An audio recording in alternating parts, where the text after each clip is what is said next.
Hello, my English 101 class. Today I'm going to talk to you a little bit more about your summaries. This is, again, a really important skill. This is something you're going to be using pretty much forever. But more immediately in this class, you are going to be writing a lot of summaries. You're summarizing every single chapter of Sway and most of the chapters of Ideas and Details. So you need to be able to follow what I'm asking you to do. And so what I've got here right in front of you is the summary paragraph outline. All right, and so what I'm asking for you in your topic sentence is the author name plus the chapter title. Now the reason I'm asking for the chapter title is because, again, you're going to be writing a summary for every chapter, and so it just makes sense to, instead of keep saying sway, sway, sway, or ideas and details over and over, name the chapter. All right, and you'll notice how the chapter title is in quotation marks. That's because quotation marks indicate that something is a smaller part of a larger whole. All right, so the author name, the chapter title, and then the main idea of the chapter. So the Braffman brothers plus anatomy of an accident plus loss aversion. All right, now you'll notice here I've got supporting detail A, second supporting detail, third supporting detail, and then I go into conclusion.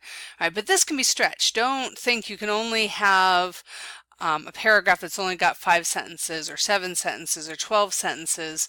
All right, a paragraph is exactly as long as it needs to be. It can, shrink or expand as necessary. I'm asking you to sometimes summarize 25-page chapters. It's going to take more than 5 sentences to do that. It's going to take more than 7 sentences to do that. It's probably going to take more than 12 sentences to do that. And that's okay. Right? Don't be afraid of that. Pay more attention to making sure that you are being fully comprehensive. Right? So, for example, right, here's the first page right before the anatomy of an accident. You notice that it gives you sort of an example of what you're supposed to do. So it talks about first taking off a tenor-F, so that's the first supporting detail. And then the oversensitive egg shopper, so that's the second supporting detail. All right, and then the lure of the flat rate, well, that would be the third supporting detail. Oh wait, but there's more, so now you have to add 4 and 5. So fourth supporting detail, would you like insurance with that? The fifth example would be so long Martha's Vineyard. All right, so that's 5 supporting details. And then for each supporting detail, you want to add a couple of illustrations, a couple of examples from that section that sort of explain how that supporting detail supports the idea of whatever the main idea is. So in this case, loss aversion.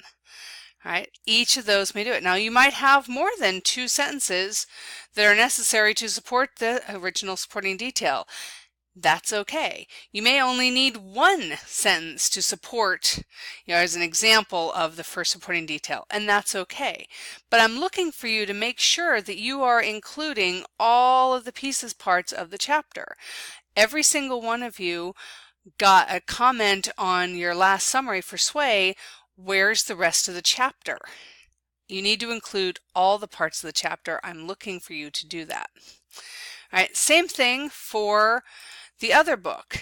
All right, so if we're talking about the ideas and details, the 2-part secret of good writing, all right, so that's your full chapter title. All right, your author is Bauman, and the topic is about what are the 2 things you need for good writing, which are ideas and details.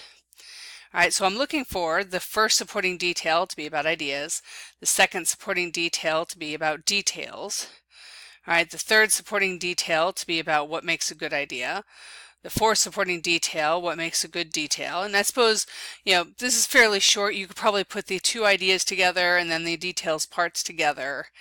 All right, and it talks about that. And then you should have, something about, should you start with ideas or details? Should have something there about the 3-to-1 ratio.